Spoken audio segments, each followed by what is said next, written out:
What's up, guys? It's day 2 in Faro, Portugal, and I've got about 2 hours until the rain and wind comes back. But right now it's sunny, it's drying up a little bit, so I'm gonna walk 25 minutes to the marina, hopefully see an old Catholic church, get some cool photos, get some videos, and then by then I'll have a little bit of time to get back to the condo before all the rain and wind comes back.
So it's just past 5 o'clock. I walked 10 minutes away to a place called King Kebab and got myself a meal. It's a Spanish cuisine and it was about $7.50 USD, which isn't bad for this big pile of food. And it looked more appetizing on the menu, but it still smells really good. The employee that was helping me out was a guy from Pakistan that has family in Portugal. He spoke English, Arabic, and Portuguese. He also told me about this soda that was his favorite. It's a Brazilian soda, which I think I've had it before at this, steakhouse back home where I live at in the US. So let's give it a shot. It's actually not too bad, man. I don't drink soda anymore. I used to drink it a lot, but not so much anymore. And when I have anything sweet, it's really sweet because I'm just not used to it. When I have things that are salty, they're really salty because I don't eat high sodium foods anymore. But this soda isn't that sweet. I probably won't finish the whole thing because I know it still probably has too much sugar than I want to consume, just because I would get really bad acne and my skin is cleared up quite a bit. But let's taste this meal. It's a chicken meal with cucumber, tomato, lettuce, rice, some kind of cheese sauce. It smells very good. And this is my second meal today. I'm not eating as much because I don't have that much food and I don't feel like going out to eat all the time.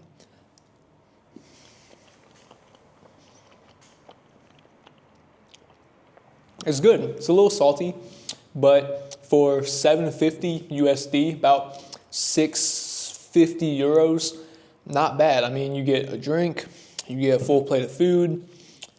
I mean, what else can you ask for? So, yeah, guys, to recap the day though, pretty amazing. That's spicy. That's also spicy. Pretty amazing going to that church, seeing all the artwork and the things on the wall, climbing to the clock tower. I just wish it wasn't so windy. Luckily, the rain held off for most of the day, so I could walk there, I could walk around, came back to the condo, apartment, whatever you want to call it, and had some lunch, did some stretching, planned out some Japan and South Korea trip that I have in about a little less than 2 months. But I realized booking this trip, this is my first time going internationally, first time going someplace by myself. So I didn't really know time management and I gave myself way too much time on this trip, but it is what it is. You know, I'll be bored for a few days. I've realized that you really need to pay attention to how far away a place is and go on Google. And if, let's say it's a museum, look up how much time should I spend at such and such place. And if it's a well-known place, then people will say, okay, an hour and a half is a good amount of time to spend at this place or that place. I didn't do that. I just saw all these attractions. I'm like, man, they might have long waits. I might be there a while, but actually I really haven't been at these attractions for a long time and they haven't really had any waits, which has been a plus. Now I know in maybe the capital, Lisbon, there is going to be a lot more waits at some of the more well-known spots because it's a international hub. You know, you have an international airport. Not that you don't in Faro, but Lisbon just has the name, right? It's got the name, it's got the popularity to it, and that's where people are going. So I'm kind of tweaking up my itinerary for Japan and South Korea because I think I was giving myself too many days as well. And again, if I can consolidate how many days I'm staying in a place, I can save money. So Faro, Portugal, I think is a good place to spend 3 days, 1 to 2 days in Faro, and then a couple hours to Estoy, which has the Roman ruins that we saw and the palace. And you can also go to Albufeira. I don't know how to say it, but it's one of the party hubs of the Algarve area in Portugal. I'll be going there, I think today's Friday, Sunday, because tomorrow it's going to be wind gusts of up to 50 miles an hour. It's going to be probably even worse than today, so I don't know what I'm going to do, and I don't want to be walking around a town in those conditions, because Sunday the conditions still will kind of suck, but it is what it is. And then I think 2 days in Lagos is a good idea. Lot to do, lot to hike, lot to see, good photos to take. And then I think Lisbon, I'll be in Lisbon for 5 days, 4 or 5 days, something like that, which might be a little too much, but again, it's a big capital, a lot to walk around, a lot of stores, maybe meet some people. That would be cool too, meet some young adults. That's kind of why I wish, I don't know about wish I would stay in a hostel, just because I love having my own space. I don't like people sleeping by me. I don't like using the same bathrooms as people from different countries, and just people, bro. I don't know how sanitary you are. I go to the gym. People, I've seen this many times. Guys at my gym back in the US, they use the toilet and then walk out of the bathroom, don't even wash their filthy hands. And then they touch all the equipment. It's disgusting. And then I'm on the plane on my way to Portugal, and people are hacking and coughing, and I'm just like, man, I don't want to stay in a hostel and get sick. The social aspect, it would be amazing. I've had one bite of my food, I'm still yapping. But I like to recap, man, because I don't really have time to be talking and explaining things to you while I'm in a Catholic church tourist spot where there's a lot of people, and it's just kind of like a sacred place. I don't want to be loud, and like I talk loud. I don't want to be loud and all that while people are trying to get photos, videos, and enjoy this amazing place. And if you want to know what the name of that Catholic spot was, it is called, Igreja de Santa Maria.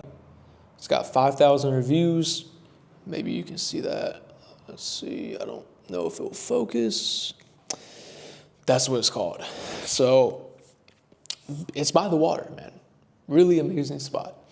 But I think that's all I got to recap to you today. I would like to go to this beach by Faro that has like 5,000 reviews, something like that. But it's just so windy, man. It's windy. It's kind of cold now. I don't know. But I'll be back at y'all probably in Lagos or Albufeira, I think is how you say it, which is the party town. They also have cool beaches and stuff like that, good photo places to get shots. I'm tired. Good places to get good photo shots and pictures or whatever you want to call it. They have that. I'll probably be, like I said, Sunday. So probably not going to make anything tomorrow. I might hit the gym tomorrow. I don't know if I feel like walking 25 minutes there and 25 minutes back, then I will. I thought I was cut out. One last thing. I thought I was cut out for all this walking. You know, I go to the gym 4 or 5 days a week. I'm doing cardio. Each day I'm in the gym, running for 1.5 miles, 15 minutes intense cardio a day. I'm sweating by the time I'm done, like dripping sweat, not just a little sweat by the armpits, like I'm actually sweating, okay? But this endurance behind walking everywhere you go in the city, walking 2, 3, 4 hours a day, man, like I ain't conditioned for all this. The turtle would be beating me. Like I'm the hare, the turtle would be beating me. Anyhow, one last thing I noticed though is there's not many overweight people here. You go to the United States, they're everywhere. I think 70% of the adult population in the United States is overweight.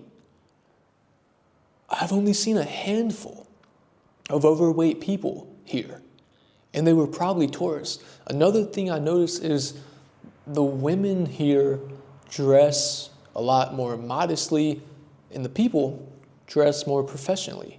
They've got nice dress clothes on, but the women dress a lot more modestly here compared to the US. Now, I've seen a handful of women, not dressing the most modest here, but for the most part, the women dress very modest. Smoking. Smoking is also a lot more common here than the US, it seems like.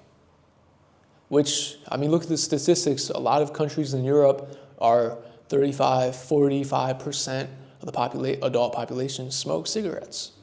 I think it's down to like 11 or 12% in the US, but we have e-cigs. Anything else?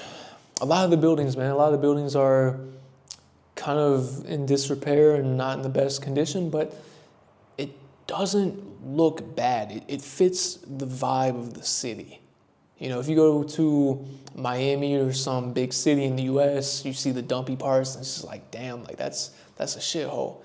But the dumpy parts here, it just kind of belongs, and it doesn't really look bad. Like, you can look at it and be like, dang, that needs work. But at the same time, it's like not bugging you, if that makes sense. I don't know. It's really weird because I've seen a lot of messed up buildings here, but they just you could leave them. You could leave them. It doesn't take away the charm. It doesn't take away the beauty. And nobody's messed with me. Nobody's, knock on wood, not yet. Nobody's messed with me. Nobody's begged me for anything, confronted me, approached me. The people have still been nice. English is, I wouldn't say widely spoken. It depends on where you go.